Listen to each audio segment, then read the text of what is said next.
नमस्कार दोस्तों, इन्वारो अकेडमी पे आप सभी का एक बार फिर बहुत बहुत स्वागत है। बच्चों, आप सभी लोग जानते हैं कि हमारा एग्ज़ाम जो है पोस्टपोन्ड हो चुका है। कल रात को एनटीए ने फाइनली नोटिस जो है अपनी ऑफिशियल वेबसाइट पे जारी किया है कि आपका एग्ज़ाम जो है, जो अभी होने वाला था 12 से 14 अगस्त के बीच में, अब वो 20 से 30 सितंबर के बीच में होगा। ऐसे में बहुत सारे बच्चे जो बहुत अच्छी मेहनत कर चुके थे वो डिप्रेशन में हैं। एंड उनको समझ में नहीं आ रहा है कि अब क्या करें, क्योंकि रिवीजन वो कर चुके हैं। हर एक चीज़ का एक एफिशिएंसी ही होता है ना। प्रैक्टिकली देखें हम तो हमें एक महीना एक्स्ट्रा मिला था फेज 1 के कंपैरिजन में। अब फिर से जो है ये जो टाइम एक्सटेंड किया है इन्होंने, तो इससे जो है साइकोलॉजिकली बच्चे जो हैं प्रभावित हैं। तो मैं सबसे पहले तो ये कहूँगा कि इस चीज़ को आप नेगेटिव वे में मत लो, पॉजिटिवली सोचो, है ना। क्योंकि ये हमारे हाथ की चीज़ नहीं है कि भाई हम इस पे कुछ भी कंट्रोल कर सकते हैं। एक कंडक्टिंग एजेंसी है जिसने एग्ज़ाम कंडक्ट कराना है, तो अब वो ही जो है एक डिसीज़न लेते हैं, वही एग्ज़ाम कंडक्ट कराते हैं। क्यों किया, कैसे किया, ये सब क्वेश्चन जो है साइड पे रख दो, ठीक है ना। बात करते हैं कि कैसे इन एक्सटेंडेड डेज को यूटिलाइज किया जा सकता है ना। तो सबसे पहले मैं आपको एक बहुत ही बेसिक सी चीज़ बताना चाहता हूँ, ठीक है, कि किस तरीके से एग्ज़ाम जो है डिज़ाइन किए जाते हैं। सबसे पहले हमारा जो एग्ज़ाम था वो यूजीसी लेता था।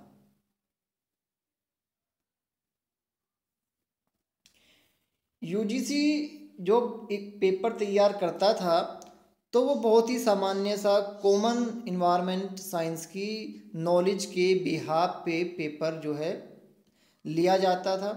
अगर आप इन्वायरमेंट साइंस की जानकारी रखते हैं, आपको बेसिक्स पता हैं, तो आपका जेआरएफ हो जाता था। उसके बाद में स्थिति बदली और 2015 में, है ना, जून 2015 में सीबीएसई ने जो है एग्ज़ाम लिया। ठीक है बच्चों, सीबीएसई ने एग्ज़ाम लिया और उन्होंने जो है पहली बार टेक्निकल क्वेश्चंस जो है वो बच्चों से किए। 2 पेपर होते थे पहले हमारे कोर सब्जेक्ट के, पेपर 2 एंड पेपर 3। उनमें 50 नंबर का पहला पेपर होता था, 75 नंबर का दूसरा पेपर होता था, और सीबीएसई जो है टेक्निकल क्वेश्चन ज़्यादा करता था। जैसे कि उन्होंने बहुत सारे न्यूमेरिकल जो है आप पूछना स्टार्ट किया, और क्वेश्चन भी वो टेक्निकल तरीके से पूछना जो है उन्होंने शुरू किया, है ना। जैसे कि यूजीसी क्वेश्चन करता था कि भाई ओजोन जो है वो आपका कैसे डिप्लीट होता है ना। सीबीएसई ने जो है कैसे क्वेश्चन शुरू कर दिए कि भाई ओजोन जो है ऐसे डिप्लीट होता है, बट इसके लिए जो रिस्पॉन्सिबल आपके चीज़ें हैं वो कैसे काम करती हैं, है ना। टेक्निकल क्वेश्चन करने शुरू किए, न्यूमेरिकल क्वेश्चन बढ़ा दिए। पहले न्यूमेरिकल कम आते थे, फिर धीरे धीरे बहुत सारे न्यूमेरिकल क्वेश्चन आने लगे, है ना। एनर्जी पे, बायोस्टैट्स पे, आपका इवन इकोलॉजी पे, ठीक है, बहुत सारे जो है आपके न्यूमेरिकल आने लगे। और कुछ पेपर में तो न्यूमेरिकल का जो पोर्शन है वो 30% 35 तक पहुंच जाता था, है ना। एक दो पेपर ऐसा भी रहा जिसमें 40% न्यूमेरिकल है। तो ये सीबीएसई का तरीका था कि उन्होंने क्वेश्चन जो है टेक्निकल करने शुरू किए। एक जो आपका सामान्य सा सब्जेक्ट था उसमें किस तरीके से काम हो रहा है ना, उस तरीके पे इन्होंने क्वेश्चन जो है आप लोगों को करने शुरू किए। उसके बाद आता है एनटीए।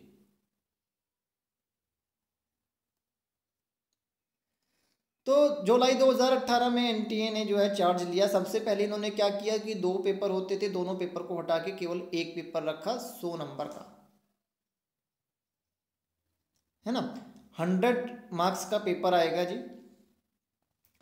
एंड सबसे पहले एक इन्होंने ऑफलाइन एग्ज़ाम लिया, फिर इन्होंने ऑनलाइन एग्ज़ाम लेना शुरू कर दिया। ये क्या करते हैं, ये आपको डीप नॉलेज जो है आपकी जज करते हैं और एप्टीट्यूड देखते हैं आपका, कि किस तरीके से आप जो है अपनी नॉलेज को अप्लाई करते हो, है ना।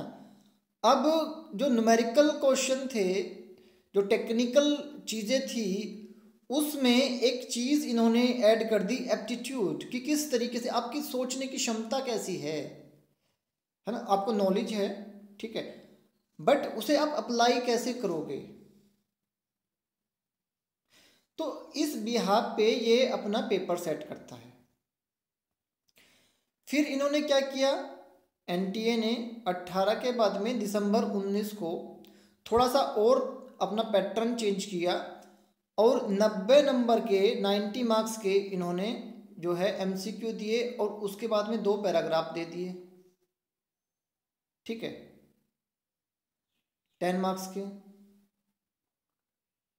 तो कुल मिला के देखें हम, तो हमारा जो पेपर है उसमें 90 क्वेश्चन जो आते हैं वो सिंपली आपको ऑब्जेक्टिव टाइप क्वेश्चन आते हैं, 10 क्वेश्चन जो है वो आपको अपना पैराग्राफ दिए जाते हैं, वहां से उसको करना होता है, ठीक। अब अगर हम केवल एनटीए पे फोकस करें, ठीक, तो आप देखेंगे कि एनटीए पेपर कैसे डिजाइन करता है। मेरा मानना है कि 75% जो है मार्क्स आपके आने चाहिए अगर आपको जीआरएफ करना है तो। हमारी एकेडमी के बहुत सारे बच्चे जो हैं यहाँ तक पहुँचे हैं, ठीक है, इतना नंबर वो जो है लेके आए हैं कि 75% पहले एक बहुत बड़ा नंबर माना जाता था, अब बच्चे, बहुत सारे बच्चे हैं जो अच्छे मार्क्स लेके आए हैं, ठीक है, हाईएस्ट 228, 226, ठीक है, इस तरीके से आते हैं, ठीक है। टॉपर तो आपको पता ही है कि मोस्ट ऑफ द टाइम जो है हमारे बच्चे जो है फर्स्ट रैंक पे होते हैं। तो मैं 75 का टारगेट देता हूँ बच्चों को, है ना। हमारी एकेडमी का मानना ये है, हमारा मोटो ये है कि 75% आपके मार्क्स आने चाहिए, चाहे आपका जीआरएफ 60 पे हो, है ना, चाहे वो 56 पे हो, ठीक, बट टारगेट 75 का ही रखो, ठीक है। तो 75% आपने मार्क्स लेके आने हैं जीआरएफ के लिए, ऐसा हम मानते हैं। अब ये 100 क्वेश्चन जो हैं जिन पे हमने अभी बात की, इनमें से 60 क्वेश्चन जो हैं या 60% पेपर जो है वो होता है आपका कॉन्सेप्ट बेस,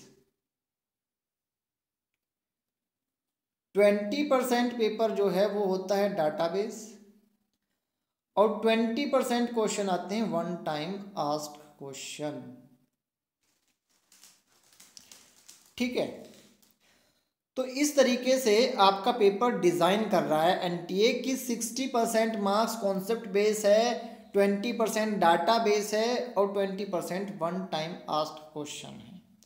ये जो 20% हमारा है वन टाइम आस्क्ड क्वेश्चन, इसमें से अगर हम 20 क्वेश्चन की बात करें तो 5 से 7 क्वेश्चन, इवन 10 क्वेश्चन तो बिल्कुल ऐसे होते हैं जो आपके कॉमन सेंस और बेसिक नॉलेज पे डिपेंड करते हैं, है ना। जैसे कि अगर आप एग्जाम्पल लो, 2021 के पेपर में क्वेश्चन आया था कि गंगा कहाँ से जो है निकलती है, गोमुख से, है ना, वन टाइम आस्क्ड क्वेश्चन है, बट कितना आसान क्वेश्चन है,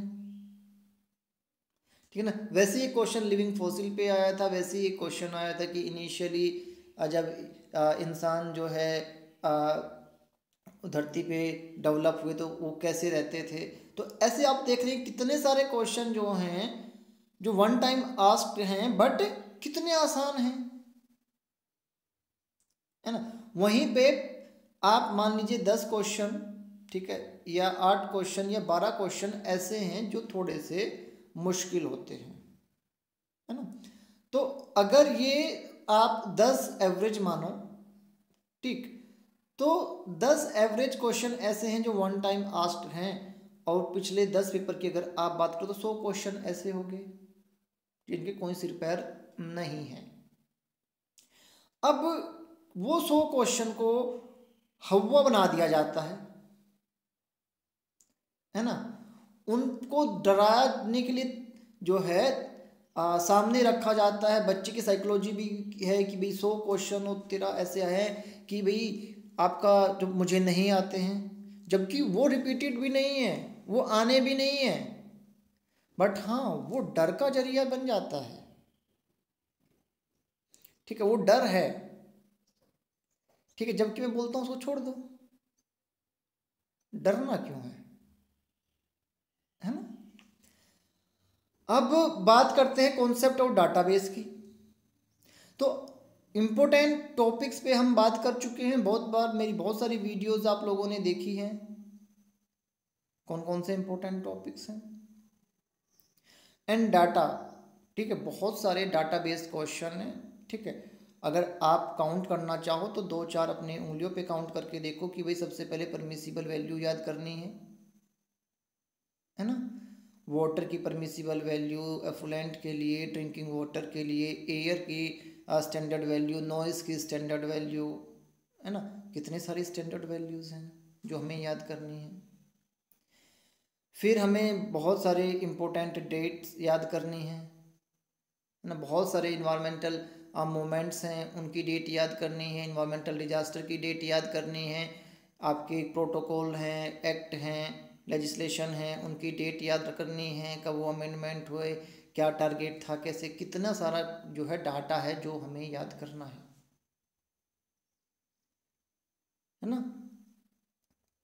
फिर फॉर्मूला अगर आप देखो तो आपको क्या करना है, ये तो सभी लोगों ने नोट्स बना लिए होंगे अपने। ठीक, उस डाटा को आपने याद करना दोबारा से शुरू करना है, वरना वो आप भूल जाओगे, है ना। अब जो आपका कॉन्सेप्ट है, थ्योरी के साथ साथ प्रीवियस ईयर क्वेश्चंस एंड आपके न्यूमेरिकल, इसको आपने इस तरीके से देखना है कि रोज आपने जो है 100 PYQ रिवाइज करने हैं। रिवाइज ऐसे कि भाई हाँ आप आंख बंद करो और आपको उसका कॉन्सेप्ट पता चले। मोस्ट ऑफ द बच्चे गलती क्या करते हैं PYQ सोल्व करते हुए, वो आंसर देखते हैं, आंसर क्राइम करते हैं। ये सबसे गलत तरीका है। आपको कॉन्सेप्ट आना चाहिए, आपको कॉन्सेप्ट आना चाहिए कि भाई इसका ये आंसर क्यों है ना। पिरामिड ऑफ एनर्जी हमेशा क्या होता है, अपराइट होता है। क्यों होता है, कौन से लॉ के तहत होता है, उसका लॉजिक आपको पता होना चाहिए, है ना। तो 100 PYQ अगर आप रोज जो है टारगेट रख के अपना करते हो तो 10 दिन में आप 1000 PYQ कर लेंगे, है ना। 100 PYQ पढ़ चुके हो सब कुछ। ठीक, तो 100 PYQ रोज करो, 100 PYQ रोज करो। ठीक है, उनमें से आप ये देखो कि कितने का आपको कॉन्सेप्ट पता है ना, कहाँ पे दिक्कत है, क्यों आपको कॉन्सेप्ट नहीं पता। अगर आप with concept PYQ and numerical जो हैं कर लेते हैं, विद कॉन्सेप्ट की बात कर रहा हूँ, तो आपका नेट हो जाता है। पर मेरे तरीके से ना, अपने तरीके से नहीं। टारगेट JRF सीरीज है हमारी, वो सीरीज देखो कि किस तरीके से हम PYQ डिस्कस करते हैं। उस तरीके से अगर आपको जो सारे PYQ एंड न्यूमेरिकल याद हैं, पेपर फर्स्ट थोड़ा ठीक है आपका, तो आपका नेट हो जाता है। ठीक है, अब PYQ हमने रोज 100 किए, न्यूमेरिकल लेके बैठो, 10 न्यूमेरिकल करो रोज, है ना। ऐसा नहीं है कि भाई हाँ मास बैलेंस पे क्वेश्चन आया, 10 क्वेश्चन है और आप एक ही फॉर्मूले पे 10 के 10 क्वेश्चन करके बैठ गए कि देखो जी 10 क्वेश्चन हो गए अब, है ना, आपने 10 क्वेश्चन कहा था। ऐसा नहीं करना है। मास बैलेंस पे आपको 10 क्वेश्चन आए हैं तो उस फॉर्मूलाज को आप एक मानोगे और इस तरीके से आप जो है 10 न्यूमेरिकल अच्छे से करोगे। ठीक है, अभी आप 2-4 दिन रेस्ट ले सकते हो। 15 अगस्त तक मान लो कि आपने कुछ नहीं किया, ठीक है, रक्षाबंधन मनाओ, अपना इंडिपेंडेंस डे सेलिब्रेट करो और 16 अगस्त से आप जो है बैठ जाओ। 15 दिन तो आपके पास में सीधे सीधे उसके बाद अगस्त के ही बचेंगे। तो अगस्त में आप जो है अपने आप में बहुत इम्प्रूवमेंट पाएंगे। ठीक है, सोशल मीडिया से थोड़ा सा दूरी बना के रखो। प्रैक्टिस करनी है तो मोस्ट ऑफ द टाइम आपने क्या करना है, पीवाईक्यू की प्रैक्टिस करनी है जी, है ना। अब बहुत सारे टॉपिक ऐसे होंगे जिन पे वैसे तो आपको कॉन्फिडेंट थे, आपका एग्ज़ाम था ही 12 को, अगर हम देखें 2-3 दिन बाद, बट फिर भी कुछ ऐसी चीज़ें होती हैं जो हमें याद रखने मुश्किल होते हैं। जैसे डाटाबेस तो मैंने बता दिया कि सारा याद करना है। फॉर्मूला, सारे फॉर्मूला जो है आप लिखोगे, ठीक है, एक दिन नहीं लगेगा सारे फॉर्मूला लिखने में। आपको 2-3 घंटे बैठ के लिखोगे तो सारे फॉर्मूला आपको जो हैं लिखे जाएंगे आपके।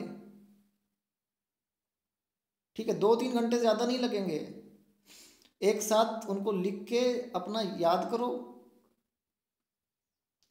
यहाँ पे बहुत सारे बच्चों को यही नहीं पता कि चीज़ें आसान तरीके से ही होती हैं, या ये कहिए कि जेआरएफ जो है वो हमेशा इसलिए होता है आपका क्योंकि आपकी जो लोग जिनको आसान चीज़ें समझ के छोड़ देते हैं उन पे पकड़ है। मुश्किल चीज़ें कुछ नहीं होती हैं, जो चीज़ आपको पता है वो ही आसान है, जो नहीं पता वो मुश्किल है। ठीक है, तो सारे फॉर्मूला आप याद करो। ठीक है, बेसिक्स जो आपको ऐसा लगता है किसी भी यूनिट का आपको नहीं आता है उस पर दोबारा से रिवाइज उसे करना शुरू करो। ठीक है, रोज एक डीआई करो, एक जो है पैराग्राफ पढ़ के उसके आप क्वेश्चन सोल्व करो। डेली करना है। 15 अगस्त के बाद आपने 15 अगस्त से लेके 15 सितंबर तक, 15 अगस्त से लेके 15 सितंबर तक करोगे, ठीक है, आप तो आप ये मानो कि 30 डीआई हो जाएंगे आप। ठीक है, जैसे 16 से आप स्टार्ट करोगे 15 अगस्त बनाने के बाद में 30 डीआई के आप बहुत अच्छे से कर चुके होगे, 30 पैराग्राफ आप अच्छे से कर चुके होगे। ठीक है, 5 क्वेश्चन आप एलआर के करो, 5 क्वेश्चन आप जो है अपना रीजनिंग के करो। ठीक है, सभी के पास में हमने जो है बुक दी हुई है पीवाईक्यू की, करो आप आराम से। एक टारगेट बना लो। ठीक, अभी क्रैश कोर्स लगा लेंगे जी, ये कर लेंगे जी, ठीक है, पैसे फालतू हैं तो दे लो, ठीक है, कहीं भी दे लो। ठीक है, जैसे मैं तो बच्चों को ही बोल रहा हूँ कि बच्चे क्रैश कोर्स की ज़रूरत नहीं है आपको, आप अच्छा पढ़ चुके हो, क्यों 5-6 हज़ार रुपये ख़राब कर रहे हो। अब तो आपको खुद से कंसंट्रेट होके पढ़ने की ज़रूरत है। अगर आप रोज एक डीआई, एक पैराग्राफ, 5 एलआर के क्वेश्चन, 5 जो है अपना रीजनिंग के क्वेश्चन इतना कर रहे हो, ठीक, तो बहुत अच्छे से आप जो है पेपर फर्स्ट में 35 के करीब क्वेश्चन सही करोगे।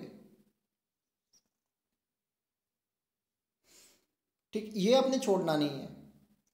फिर टीचिंग का पीवाईक्यू उठा लो, ठीक, रिसर्च का पीवाईक्यू उठा लो। ये टारगेट रखो कि मुझे जो है अगस्त में 2012 से लेके 21 तक के सारे पीवाईक्यू करने हैं जी, फर्स्ट पेपर के। ज़्यादा इधर उधर मत जाओ, यहाँ से प्रैक्टिस सेट लगा लेंगे, नहीं नहीं, वो ज़रूरत ही नहीं है। पीवाईक्यू के अंदर ही घुसो, वहीं पे करो। और अगस्त में जो है पेपर फर्स्ट को करके ख़त्म कर दो। पेपर सेकंड आपने बहुत अच्छे से कर लिया। इस तरीके से अपने आप को मैनेज करो कि हमें रोज जो है इस टॉपिक पे इतना ध्यान देना है। जीरो से स्टार्ट करोगे, ठीक है, तो उलझ के रह जाओगे, एफिशिएंसी कम हो जाएगी। जो पढ़ा है उसी को अपने तरीके से आप जो है मोल्ड करके पढ़ो। देखो भाई, घर में चावल बनते हैं, रात को चावल बना लेते हैं घर वाले, बच जाते हैं तो क्या करते हैं, सुबह ही तड़का लगा के फ्राइड राइस बना के खिला देते हैं, है ना। वो ही करना है। पढ़ चुके हो, थोड़ा सा तड़का लगाओ, थोड़ा सा तड़का लगाओ, PYQ को थोड़े से अलग एंगल से देखो, ठीक है, आराम से सारा डाटा को बार बार रिवाइज करो। इस तरीके से पढ़ोगे तो मैं लिख के देता हूँ JRF, है ना। क्योंकि जो बच्चा पहले थ्योरी बहुत अच्छे से पढ़ चुका है, अब वो कुछ भी करेगा, नए तरीके से पढ़ना शुरू करेगा तो उसकी एफिशिएंसी कम हो जाएगी। ठीक है बच्चों, रही बात कि भाई बहुत सारे बच्चे कह रहे हैं कि सर आप कोर्स लॉन्च कर दो। अभी तो हम जो है क्रैश कोर्स नाम से कुछ भी ऐसा लॉन्च नहीं कर रहे हैं। हाँ, यूट्यूब पे ज़रूर कोशिश करेंगे कि ज़्यादा से ज़्यादा आपको जो है कुछ कॉन्सेप्ट हम बताएं, ठीक है। और आप लोगों को सजेशन भी यही रहेगा कि जो बिल्कुल ऐसे बिल्कुल फिनिशिंग पे थे, ठीक है, अब वो अगर दोबारा एक बार फिनिशिंग दे चुके हो ना, ठीक है, तो उसको बस आपने फिनिशिंग दे दी है, अब दोबारा तोड़ फोड़ मत करो उसमें, और उस पर अच्छे सा पेंट करो, है ना, फूल पत्ती निकालो उसमें, ठीक है। उसको छेड़ने का ज़रूरत नहीं है, अपनी फिनिशिंग को उसको मजबूती दो, ठीक है बच्चों।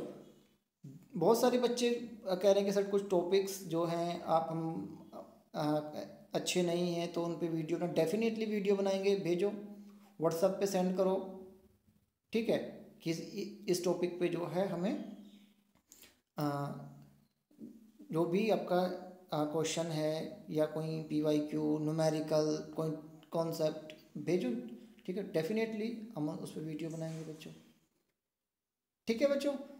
तो बिल्कुल बहादुरी से एंड अपने आप को शांत रखते हुए, रिलैक्स रख के ये रणनीति फॉलो करो, 101% JRF होगा, ठीक है बच्चों। जियो, टेक केयर।